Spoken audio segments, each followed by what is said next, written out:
प्रश्न। आप कहते हैं सुख की खोज में से ही दुख मिलता है, फिर क्यों सारा अस्तित्व सुख की खोज में व्यस्त मालूम होता है? सुख पाना है, यह सच, लेकिन सुख पाने से नहीं पाया जा सकता। सुख परोक्ष आता है, प्रत्यक्ष नहीं। यह ठीक से समझ लो। सुख पाना है, यह स्वाभाविक है, इसलिए प्रत्येक व्यक्ति सुख पाने में लगा है। लेकिन शायद ही कभी कोई इस बात को समझ पाता है कि मैं दुखी क्यों हूं। सुख तो पाने के लिए दौड़ता है, लेकिन दुखी क्यों हूं? और जब तक मैं दुखी होने के कारणों को नहीं बदलता, तब तक मैं कितना ही दौड़ूं, मैं सुख ना पा सकूंगा। मैंने सुना है एक कौआ एक दिन उड़ा जा रहा था और एक कोयल ने पूछा कि चाचा कहां जा रहा है बड़ी तेजी में? उसने कहा मैं पूरब जा रहा हूं, क्योंकि पश्चिम में लोग मेरे गीतों को पसंद नहीं करते। उस कोयल ने कहा चाचा अगर गीत यही गाए पूरब में तो वहां भी कोई पसंद ना करेगा। ये गीत ही बजाय पूरब जाने कि आप अपने गीत के ढंग बदलो। लोग सुख खोज रहे हैं और लोग दुख पैदा कर रहे हैं। सारी ऊर्जा दुख पैदा करने में लगी है और मन का एक छोटा सा हिस्सा सुख खोजने में लगा है। यह नहीं हो सकता। यह कैसे होगा? तुम्हारा पूरा जीवन दुख निर्मित करने में लगा है। समझो, ज्यादा उचित यही होगा कि तुम दुख क्यों पैदा हो रहा है इसकी खोज में लगो। इसकी खोज ही तुम्हें उस जगह ले आएगी जहां सुख फलता है। दुख ना हो तो सुख हो जाता है। और अभी तुम अगर कभी थोड़ा बहुत सुख पा भी लिए, ज्यादा देर टिकेगा नहीं। दुख के सागर में सुख बूंदों जैसा होगा, बबूलों जैसा होगा, अभी हुआ अभी मिटा, और तुम्हें और भी दुखी कर जाएगा। ये तुमने ख्याल किया कि सुख के बाद दुख और भी सघन हो जाता है। जैसे रास्ते पर अंधेरे में जा रहे, कुछ कुछ दिखाई पड़ रहा है, अमावस सही, लेकिन कुछ कुछ दिखाई पड़ रहा है, किसी तरह चले जा रहे हो, फिर एक तेज तर्रार कार गुजर जाती पास से, उसकी तेज प्रकाश में तुम्हारी आंखें चौंधिया जाती। कार चली गई, फिर तुम्हें कुछ नहीं दिखाई पड़ता, जो पहले दिखाई पड़ता था वो भी नहीं दिखाई पड़ता। घड़ी भर को तो तुम एकदम अंधे हो जाते हो। ऐसा ही होता है जीवन में। दुख है, सुख कभी कभी कौंध जाता है, उसके बाद और दुखी हो जाते हो। तुमने फर्क देखा? एक भिखारी सड़क पर बैठा, ये भिखारी ही है, ये सदा से भिखारी। तुम्हें लगता है बहुत दुखी, तुम गलती में हो। तुम्हें जो लगता है ये बहुत दुखी, वो इसलिए लगता है कि तुम सोचते हो अगर मुझे भीख मांगनी पड़े, मुझे भिखमंगा होना पड़े तो कितना दुख ना होगा। इतना दुख इसे नहीं हो रहा है। हां, तुम्हें होगा। तुम्हारे पास मकान था, पत्नी थी, कार थी, दुकान थी, सब थी, फिर खो गई, दिवाला निकल गया। दिवाली तो दिवाला निकल गया। अब तुम भी भिखमंगे के पास बैठ गए। तुम ये मत सोचना कि तुम्हें जो दुख हो रहा है वो भिखमंगे को भी हो रहा है। भिखमंगा हो सकता है मस्त भी हो। भिखमंगा तुमसे कहे भी कि अरे यार क्यों इतने परेशान हो रहे, सब चलता है, सब मजे से चल रहा है, काहे इतने उदास? थोड़े दिन में रच पच जाओगे, मैं सिखा दूंगा सब धंधा। इसकी भी कला है, तुम मुझसे सीख लो। मगर तुम्हारा मन नहीं लगता, क्योंकि तुमने थोड़ा सा सुख देखा है। उस सुख की तुलना में यह महादुख मालूम पड़ता। एक यहूदी कथा है। एक गरीब यहूदी अपने रबी के पास गया। रबी से उसने कहा कि गुरुदेव कुछ रास्ता बताओ, मैं मरा जा रहा हूं, एक ही कमरा है हमारे पास, उसमें मैं रहता, मेरी पत्नी रहती, मेरे 12 बच्चे रहते, मेरे पिता, मेरी मां, मेरी पत्नी की मां, मेरी पत्नी के पिता, मेरी एक विधवा बहन, उसके 2 बच्चे, और अभी अभी घर में मेहमान आ गए। पागल हुए जा रहे हैं हम। इसके पहले कि कुछ हो जाए, या तो मैं किसी को एक ही कमरे, उसी में खाना बनाते, उसी में बच्चे पैदा होते, उसी में मेहमान भी रहते। कुछ रास्ता बताओ।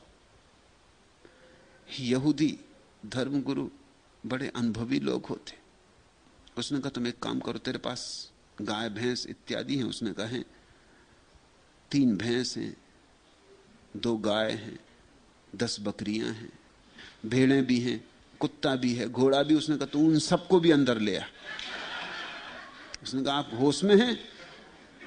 मैं क्या कह रहा हूं कि मैं मरा जा रहा हूं, आप कह रहे हैं इनको भी अंदर ले आ। उसने कहा तू मेरी बात मान और 7 दिन बाद आके मुझे बताना। जब गुरु ने कहा है तो कुछ राज होगा। हिम्मत उसकी, घर जाता बड़ा सोचता है, पत्नी से कहता है कि हद हो गई, मैं मुसीबत लेके गया था, महा मुसीबत का रास्ता बता दिया।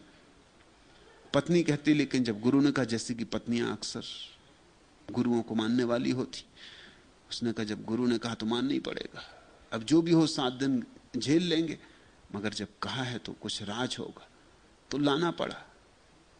अब सब भैंसें और गायें और घोड़े और कुत्ते, और वहां तो जगह बैठने की भी ना रही, खड़े खड़े मुश्किल से गुजारा हो। 7 दिन तो बिल्कुल पगला गए सब। 7 दिन पूरे हुए तो भागा, एकदम गुरु के चरण पकड़ लिए, कहा कि बचाओ गुरुदेव। उसने कहा तुम अभी, ऐसा सुख मुझे कभी नहीं हुआ था, ये बात ही इतना सुख दे रही। जाके सब निकाल दिया। 5-7 दिन बाद धर्मगुरु आया। उसने कहो बड़ा आनंद है गुरुदेव, ऐसी सुख की राहत की सांस कभी जिंदगी में ना ली थी, और कमरा इतना बड़ा मालूम पड़ता है और काफी जगह है, 2-4 मेहमान आ जाएं तो कोई अड़चन नहीं। आपने भी आंखें खोल दी। अक्सर ऐसा हो जाता, बड़े दुख के बाद छोटा सा सुख बड़ा मालूम होता है, और बड़े सुख के बाद छोटा सा दुख बड़ा मालूम होता है।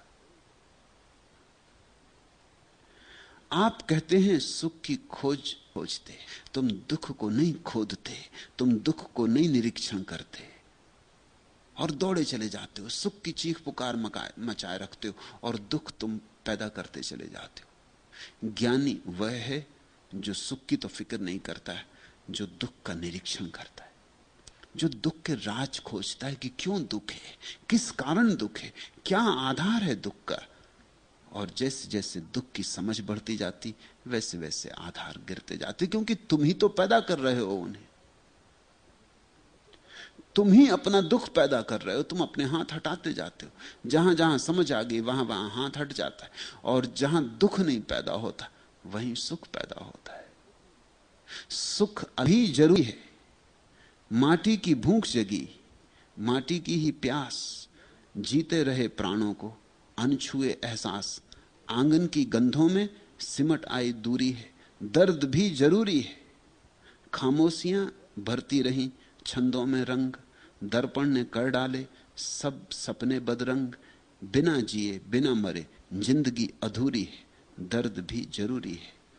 कभी बढ़े कभी घटे अनबूझे फासले, बदनामी ढोते रहे मंजिल के काफिले।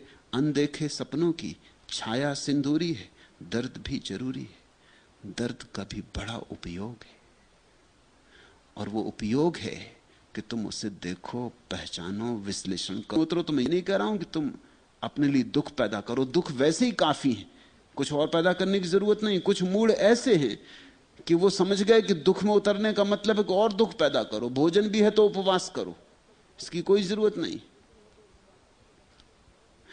दुख वैसे ही काफी है।